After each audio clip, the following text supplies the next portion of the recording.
Então, você também acha que o Lula, o presidente que mais criou universidade na história, ele faz isso porque ele quer? Não, porque tem um teto de gasto. Se... Bom dia, tudo bem, irmão? Bom dia. Deixando claro aí que eu não tenho nenhum tipo de afeição pelo inelegível, tá? Então, o que eu falar aqui, eu tô falando de ação concreta e eu só quero ouvir sua opinião sobre e a gente vai seguir o debate normal. Você é de direita? Não, eu sou de esquerda. Ah, tá. Vocês consideram a esquerda mais comunista? Eu não sou progressista, exatamente. Ixi, aí já dá medo, que eu também confesso que muitas vezes o comunismo é uma correia da direita, mas vamos ver o que dá. Não, vamos ver, só para debater ação concreta, pode ser? Lógico. É só entender. Vamos falar primeiro sobre a questão do último decreto das universidades. Aham. Foi liberado um decreto, tô com o Google aberto aqui, porque no telefone para não ser leviano, tá? Segundo o decreto, para poder resumir com as letras mais rápidas, porém, é lógico, o decreto maior, até 60% seria liberado até novembro e os outros 40% do recurso das universidades são liberados em dezembro. Para quem entende de administração pública, o básico, né? A gente sabe que o orçamento público ele é complicado de você domar. Você não pode pegar esses 40% e comprar tudo que a universidade precisa. Tá, vamos logo ao resumo. Você tá dizendo que o Lula cortou dinheiro de universidade, é isso? Não quero falar sobre isso, eu quero debater ação prática. Então, vamos falar direto ao ponto. Vamos direto ao ponto. Então, direto ao ponto. A universidade não vai conseguir manobrar esses 40% que vai chegar. Automaticamente vai faltar alguma coisa na universidade. E para o ano que vem a gente sobe em superávit primário, pela questão desse valor a menos que a universidade gastou. Eu queria entender com você, isso é bom ou ruim para as universidades? Meu amigo, vamos aqui, você tá falando com uma pessoa que é inteligente igual a você. É lógico que é ruim. Agora, foi o Lula que criou o teto de gastos? Quando esses bandidos disfarçados de comunista, de anarquista, foram fazer balbúrdia lá em 2013, quando apoiaram a Lava Jato, né? Quando ficam ferrando o PT, o que acontece? O maior partido de esquerda se enfraquece. O maior partido de esquerda se enfraquecendo, não aprova deputado, que é onde o jogo acontece.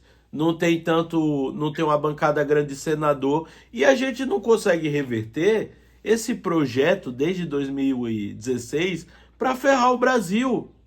Então, você também acha que o Lula, o presidente que mais criou universidade na história, ele faz isso porque ele quer? Não, porque tem um teto de gasto. Se furar o teto de gasto, vão dar um golpe no Lula. É simples, cara. Eu também acho que assim, agora, não quero nem falar diretamente para você, Júlio. Vou falar até mais amplo e vou contextualizar para você não achar que eu tô nervoso com você. Mas eu tô nervoso com esse pensamento comunista no Brasil que nunca fez porcarolha nenhuma. Eu tava vendo agora e eu vou falar, desculpa só um pouquinho, eu vou me estender.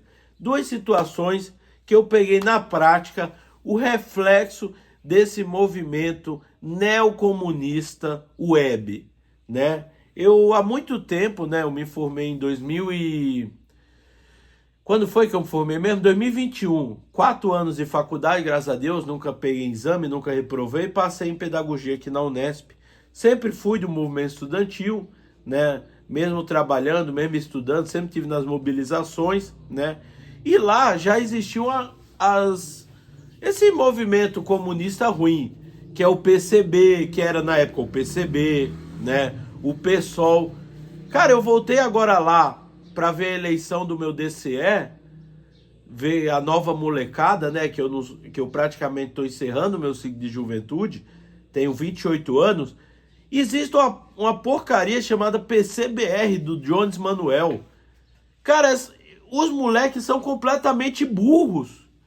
Os caras estavam falando assim contra os estudantes do PT. Vocês vão votar na chapa dele? Eles aprovaram a reforma tributária. Vai acabar o ICMS, vai acabar o Unesp.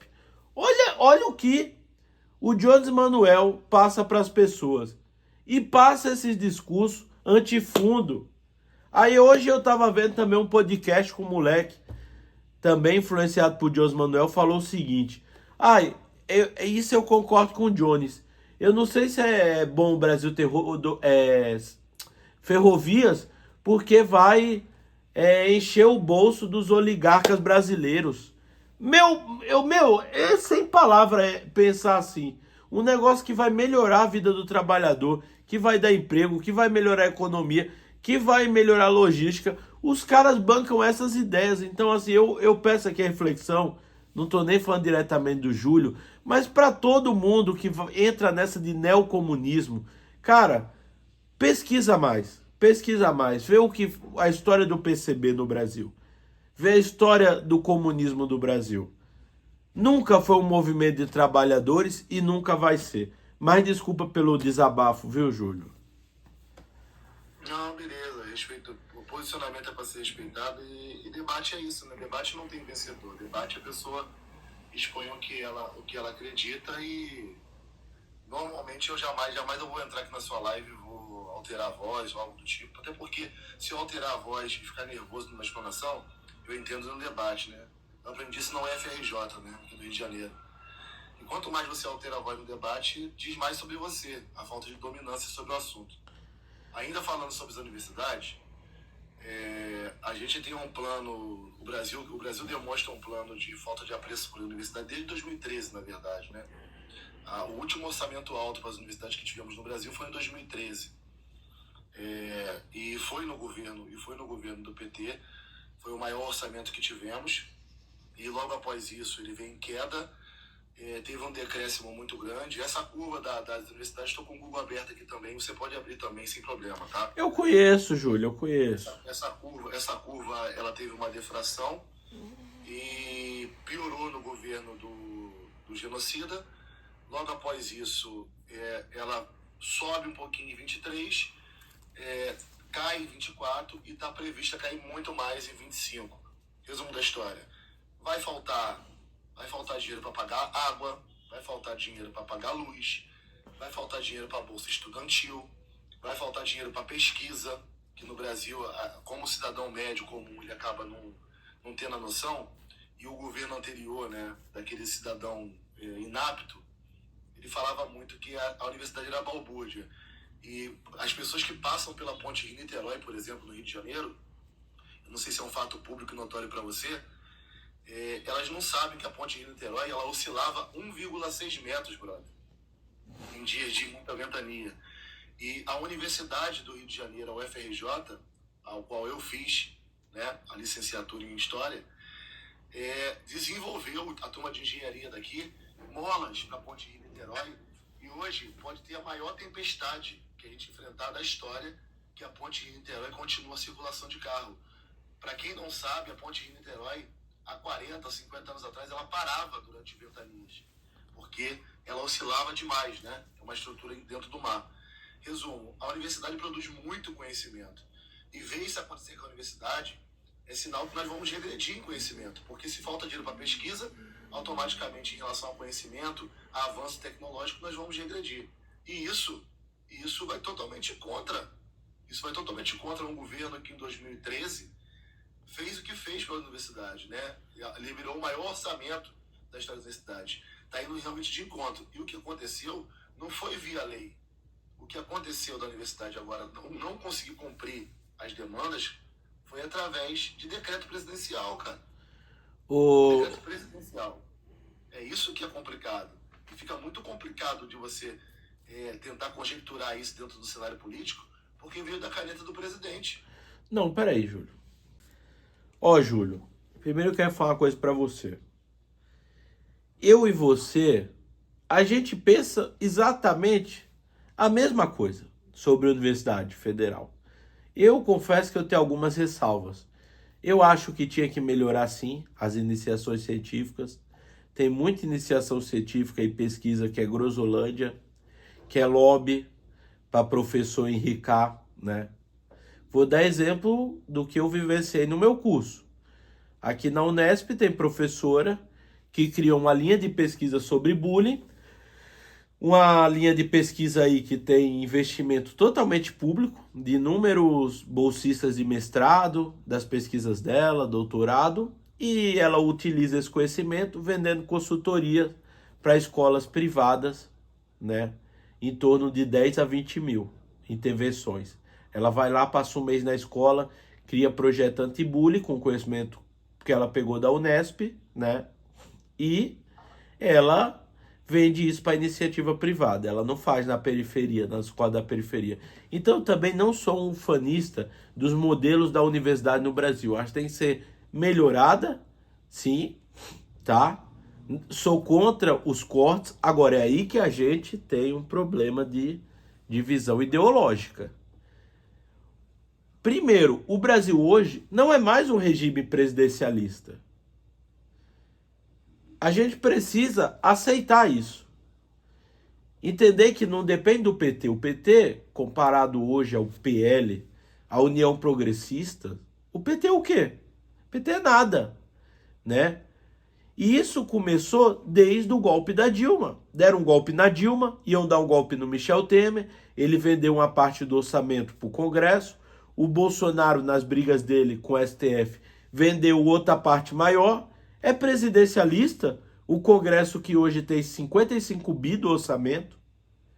E o Lula, vamos lembrar, porque isso também vocês falam, e eu queria que você me falasse se você acha, porque se você é de uma linha mais marxista, você, com certeza, como professor de história, você tem dominância do conhecimento do materialismo histórico dialético. Hoje existem forças materiais para o governo Lula acabar com o orçamento secreto, porque não é como você falou, o Lula tem uma caneta e ele deu uma canetada. Ele estava fumando charuto lá no Palácio do Planalto com a Haddad e falou assim... vamos ferrar o trabalhador agora, que tal?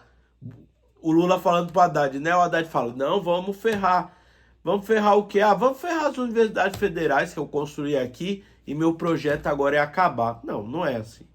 Existe uma coisa chamada até de gastos. O Brasil hoje ali é dominado pelo mercado financeiro e o governo faz o que pode. A realidade é dura, mas a gente tem que saber o que é a prática, o que é o pragmatismo. E hoje essa linha que os comunistas adotam é o antipetismo, é o que eles sofreram na Guerra Fria. O anticomunismo hoje é o antipetismo.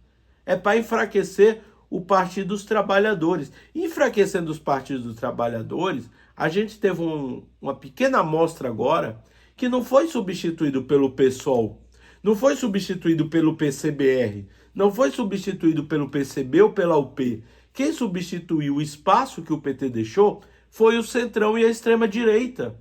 Foi o Centrão que substituiu o espaço que o PT perdeu. Então, esse movimento à esquerda de enfraquecer o PT é uma coisa que ajuda a direita. É isso. Galera, senta o dedo na tela, rumo a 5 mil curtidas. Pode ir, Júlio. Um outro assunto que eu também entendo como capital e expõe um pouco da questão, o que a gente critica muito, só para poder passar pelo assunto rápido aqui, discorrer, você falou sobre a questão de avanços no Brasil para o trabalhador que o comunismo, de certa forma, não participou, né? Não tem na história. Falando sobre história, que é um assunto que eu domino mais ou menos, né? Porque, lógico, eu sou só um licenciado. E tem pessoas com um gabarito muito maior, que eu admiro muito, em ambos os campos, tá? Ambos os aspectos ideológicos. A gente tem que entender que a gente está em constante evolução. Mas, como eu domino um pouquinho o assunto, falando de CLT, tá? Falando de CLT, que não é o sonho de consumo, mas normatizou naquele momento que, antes da CLT era barbárie, né? O Brasil, antes da CLT, isso é um ponto pacífico entre eu e você. Antes da CLT era barbárie. A CLT foi conquistas de muitas lutas, muitas pessoas morreram. E foi encabeçada a luta de movimento de classe no Brasil para a conquista da CLT pelo movimento comunista brasileiro. Isso é fato, público e notório, está escrito. Você pode buscar em jornais, você pode buscar notas daquela época, né? Foi pelo movimento comunista brasileiro, o movimento de massas, né? Porque as pessoas acabam endeusando Getúlio Vargas, mas a gente sabe que político não vai dar nada para pobre, político nunca, em momento Não, Júlio, aí, desculpa, não dá. Essa linha também é antipolítica, cara. Aí fica o negócio bolsonarista. Desculpa, eu não consigo também.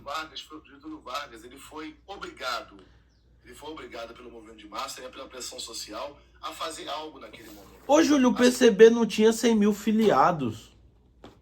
Pra você ter ideia do que a gente tá falando.